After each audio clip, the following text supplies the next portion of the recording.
Good morning, guys.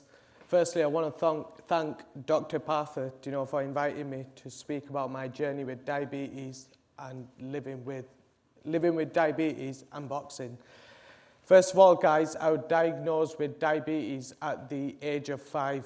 I suffered from a kidney problem at the age of 4, and then that disappeared, and I became diabetic at the age of 5. My mother saw that I was losing weight rapidly. I was becoming weak, and I was growing eye bags, and I was urinating a lot, which helped me lose weight. And I was taken to the hospital by my mother and father because they saw a lot of weakness in my body, and my calves were in a lot of pain. I was complaining as a youngster, about my body being in pain, and I think that was due to my sugar levels being high and not knowing that I'm diabetic. So I was taken to the hospital at a young age of 5, and I was diagnosed with diabetes. And I can't thank the NHS enough, for educating my mother and father about how to control my diabetes. My mother were constantly told which foods I should consume, instead of eating chapatis, being a British Pakistani, cutting down on oils within the curry, on the chapatis, cutting down, which, I don't have to take as much insulin, consuming so many carbs. I'm a big eater of chocolates and sweet. I've got a very bad sweet tooth. I can eat chocolates all day and not feel, full. And my mother, would, try hiding chocolates away from me, but all of a sudden I'd find them. And at a young age, as a young boy at school, I felt alienated because when I was in primary school, as a youngster, during your breaks, we'd have 2 breaks, one in the morning and one in the afternoon after lunch. And during the break, the kids who were not diabetic, they'd be consuming milk, whereas I'd be taking a Mars bar and drinking Diet Coke. And I felt a bit left out, mentally. I felt broken because I was given Diet Coke and a Mars bar, whereas the children who are not suffering from diabetes are given milk. And I felt a bit left out, and I'd go home, and say to my mum, why am I not given milk, during break? Why am I given a Mars bar and Diet Coke? And she'd try, not being 5 years old, I wouldn't listen to my mum. I'd just, take it on board. I'd go in one ear, out of the other ear. And I just couldn't understand this. And went to 6 years old, same thing. I'd go home and, have a nag at my mum saying, I want milk, I don't want Mars bar or, a Diet Coke. And each time I went to see my consultant, I think up till this day, I've not missed one appointment, with my consultant. It was Dr. Ariwanza at the time, and Jo was my nurse, and she'd educate my mother and father, telling them this is the right place to give Ali an injection. His arms are a good place, his buttocks. And that helped massively. And my mother, as children, we don't know how to control our diabetes in the best of manners. So I think as parents, we should, attend appointments with our children and learn more about how to control our diabetes. And my mother and father never missed an appointment. I think my mother tries coming with me now to the appointments, and I've got to push her away, basically. I feel, I said to my mum, look, leave me, I can control my diabetes, but she's always, trying to have a go. No, I need to go with you. And for example, my partner's here, and if I'm eating a chocolate, and they'd be trying to snatch it away from me, and I'd be like, I'm a human being, I'm normal, I'm like you guys, all I've got to do is take my insulin, and that's what I tend to do. And so my mother kept coming with me, and she'd, my H1BC, is that what it's called? H1BC. And Do you know, when that would be checked, it'd be spot on, but my mum would be like, oh, we need to reduce it more, do you know, bring it down, and the doctor's like, no, it's fine. And so I'd go home, do you know, have a treat, eat my chocolates. And I've got to say, my mother and father, they've always helped me, you know, keep it involved in sports. From the age of 5, I think I was involved in karate. My father did not want me involved in boxing, by the way, guys. So I'll take you over to that story shortly. So my mum and father I'd leave my mum out now. So my dad would take me karate, and we'd take part in karate, and I've got one elder brother. He looks younger than me, by the way. He's only a year older than me, and I've got a younger sister who's at college currently. And me and my brother were put into karate, and I'd go home and I'd say, you know, I don't like it, don't want to go karate. But my dad, he always wanted me involved in sport, so I'd control my blood glucose levels.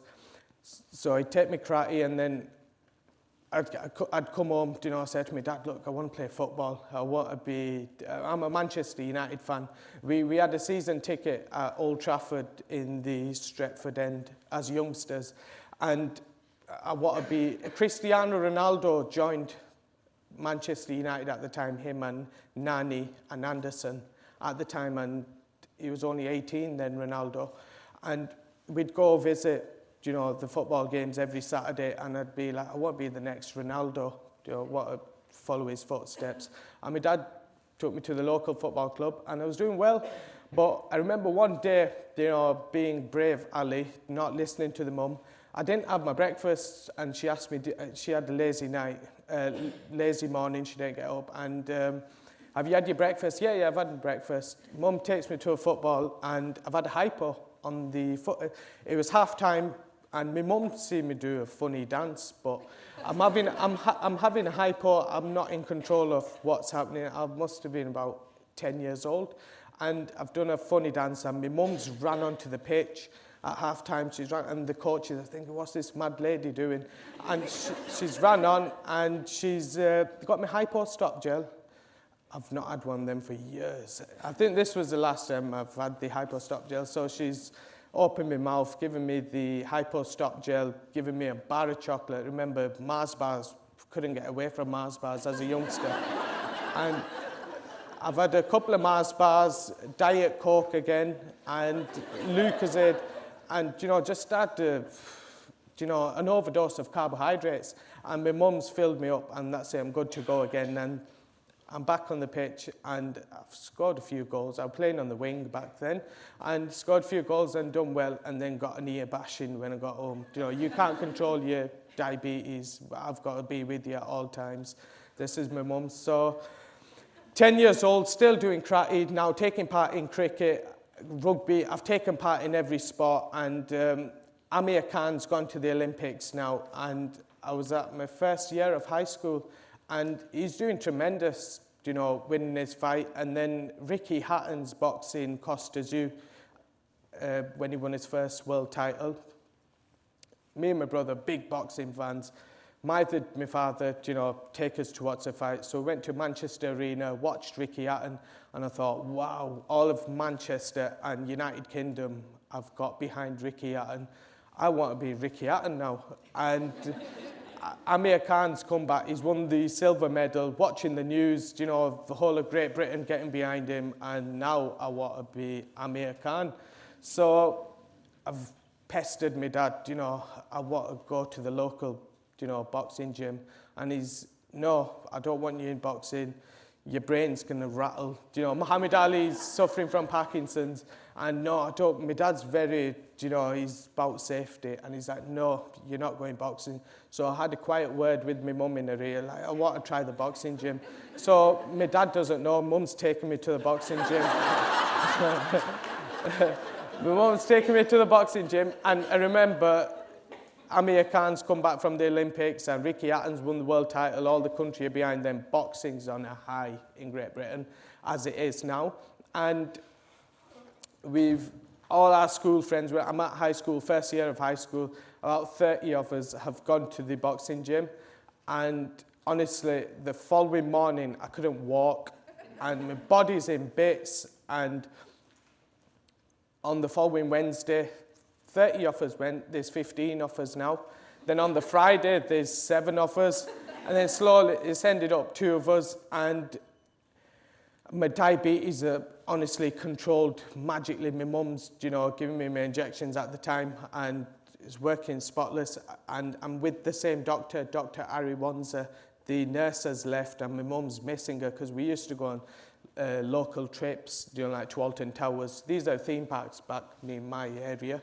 So we're going on local trips as a diabetes community. So we're sharing our ideas together. How do you control our diabetes? What you're eating? How you're controlling your H1BC? So we're sharing our experiences about diabetes. And you've got to apply for a boxing license. So as an amateur, I've applied for my boxing license, written on the consent form that I'm type 1 diabetic.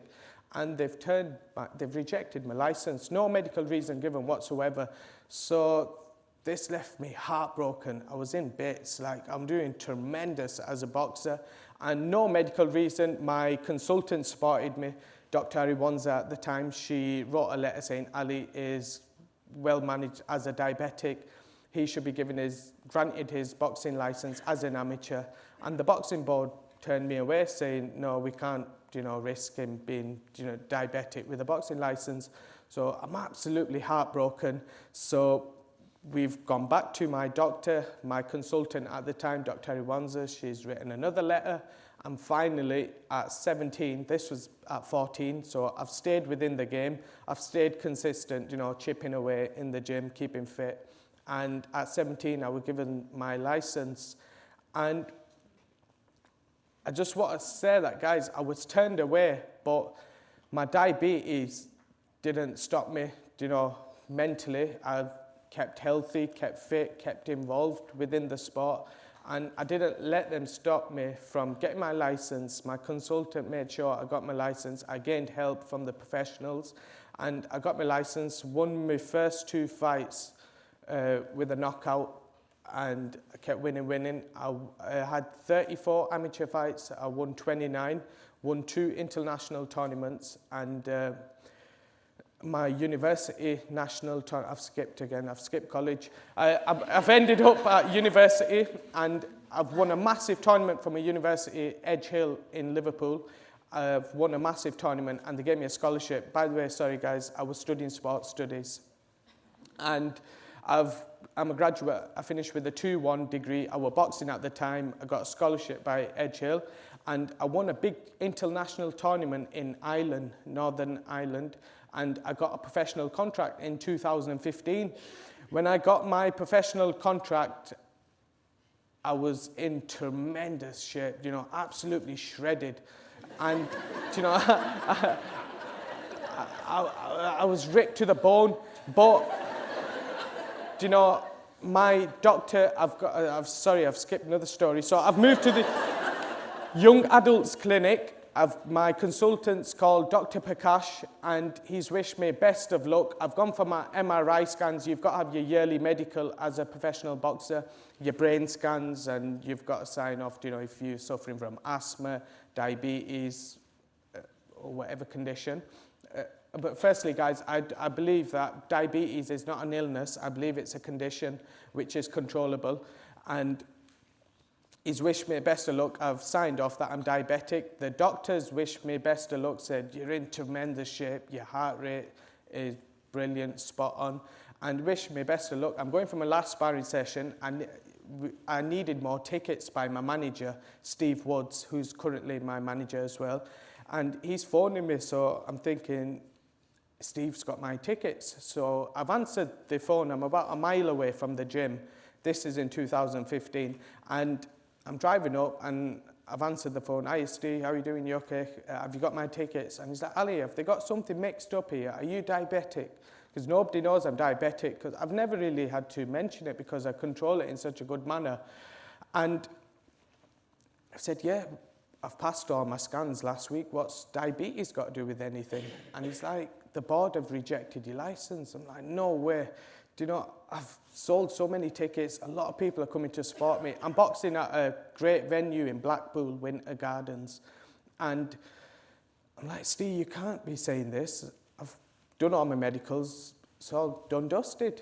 and the doctor wished me best of luck. He said, it's not the doctor, it's the British Board of Boxing Control who your results go over to, and they've rejected your license. Like, wow, no way. So I've rang my manager, Asad Shamim, who's currently my manager, and I've said, Asad, my license has been rejected. And he's like, yeah, I know, I'm heartbroken.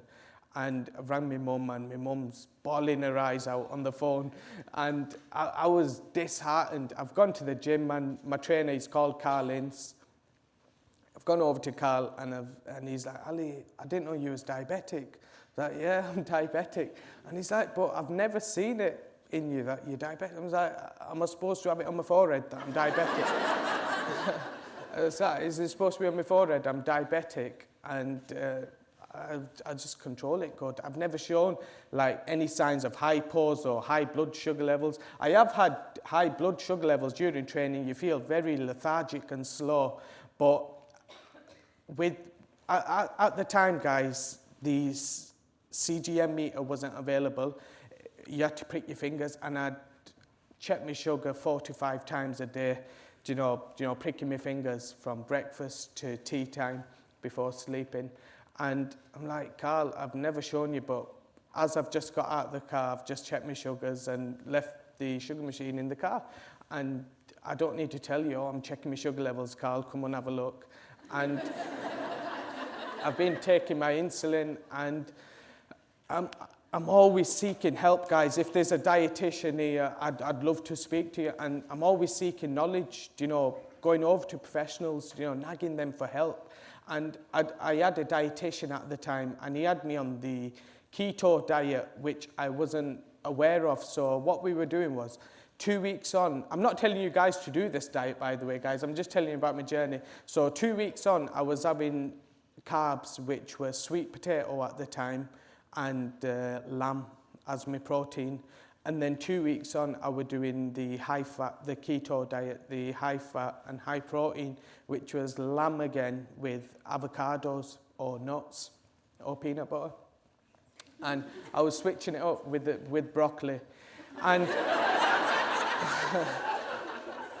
and I was mixing my diet, and it worked absolutely like a treat for me and got me in great condition. And he was my dietitian back in 2015, the man I was working with, and now I've changed my dietitian again. I'm always willing to make changes within my diet, and I'm always, checking my sugar levels, seeing how my body's adapting or adjusting to the foods I'm consuming.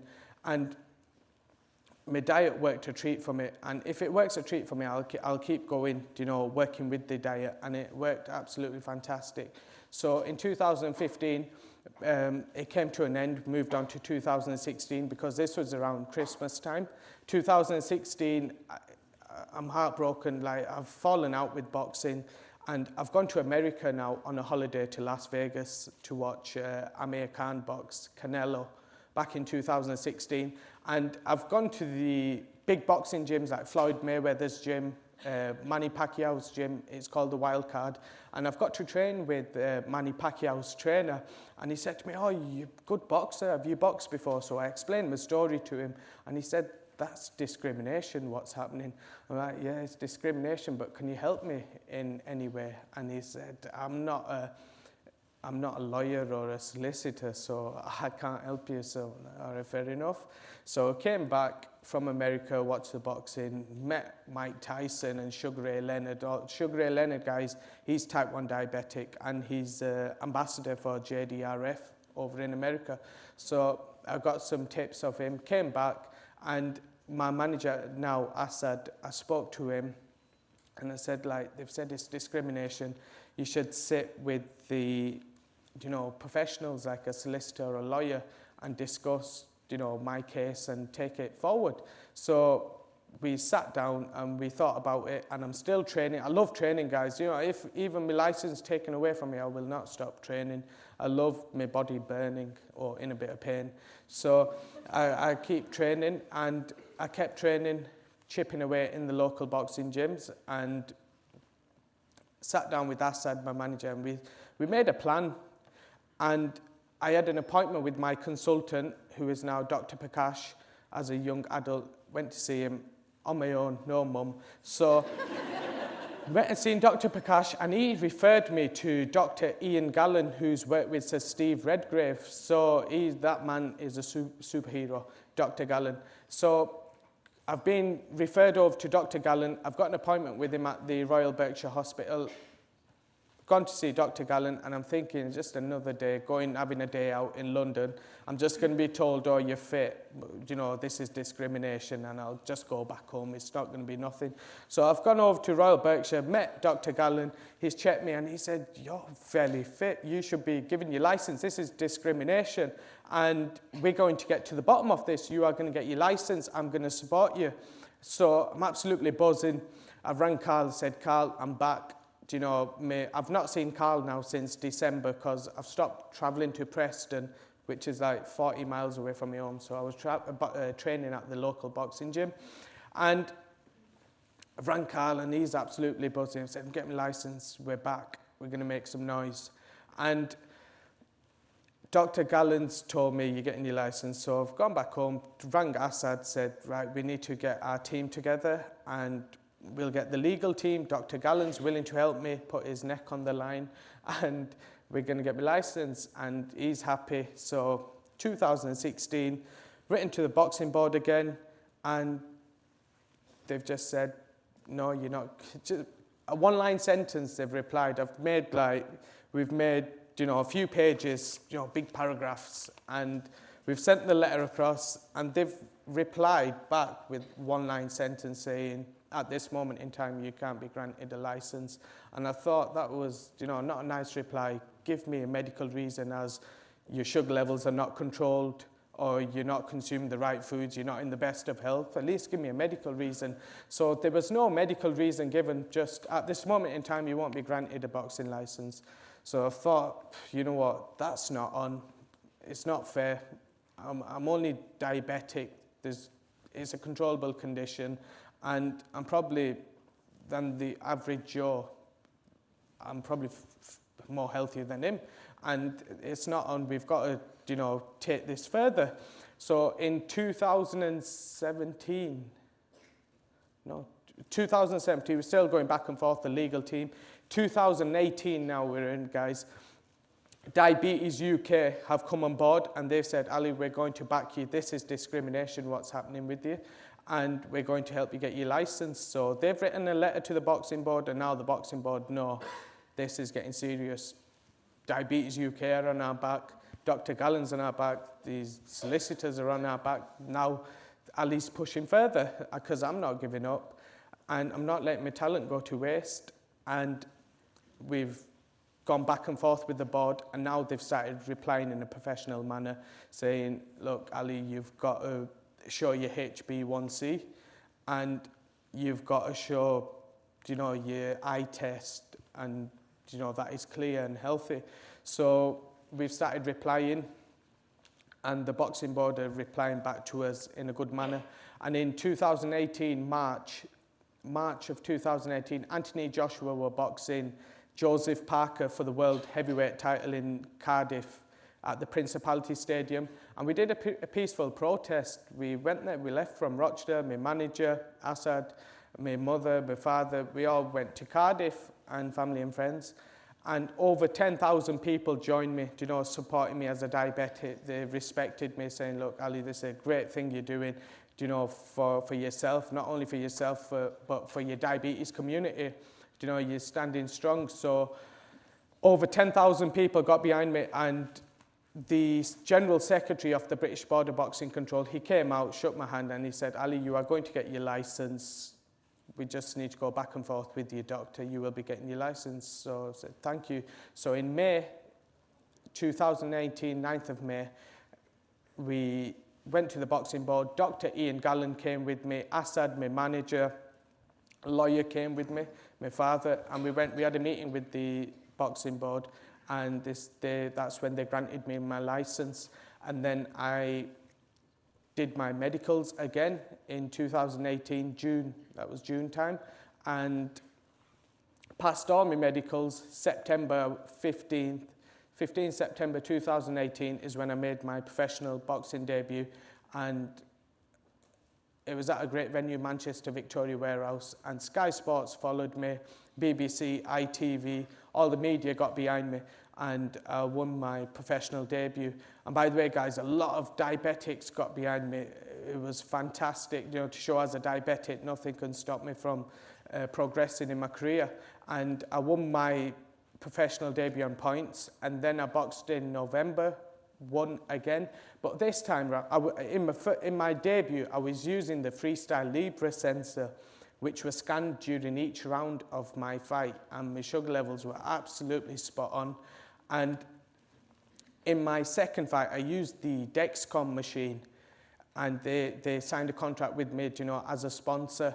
But unfortunately, the Dexcom meter, I think due to the body heat increasing, it didn't work for me, you know, during the bout. So I'm in talks of sponsorship with Freestyle Libre now currently as we're speaking, and this worked a treat for me. And I had my 4th professional bout about 2 weeks ago, and I won on points, and I'm on my way to becoming the first diabetic world champion as well, and I'm not going to stop, you know.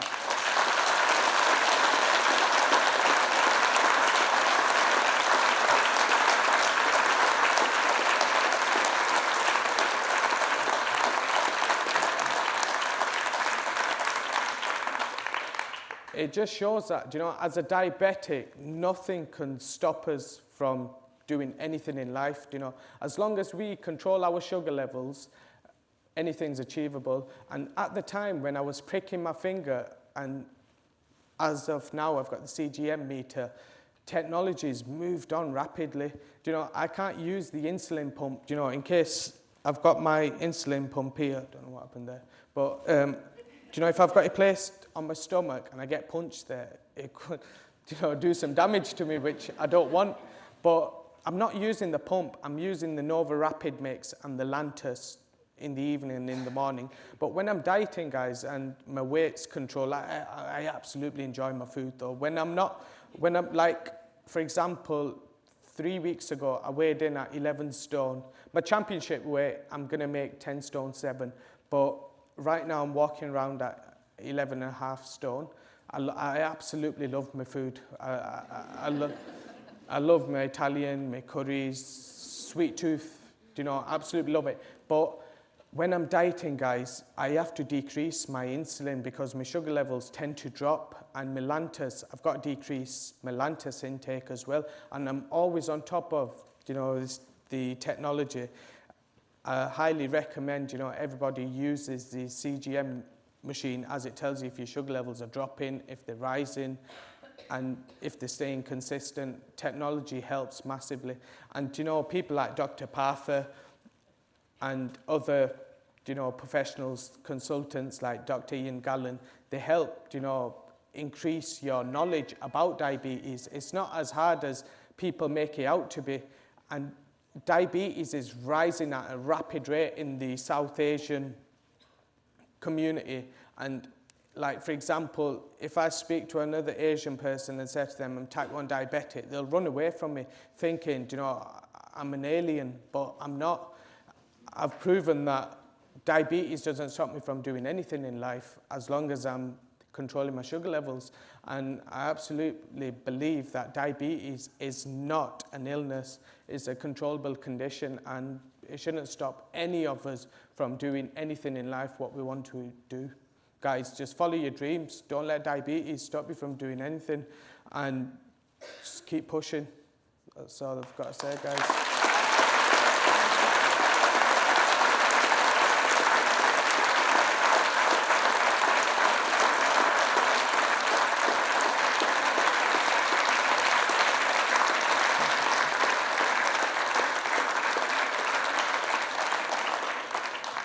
Guys, if you want to follow my journey, by the way, guys, Muhammad Ali was a name given to me. It's not.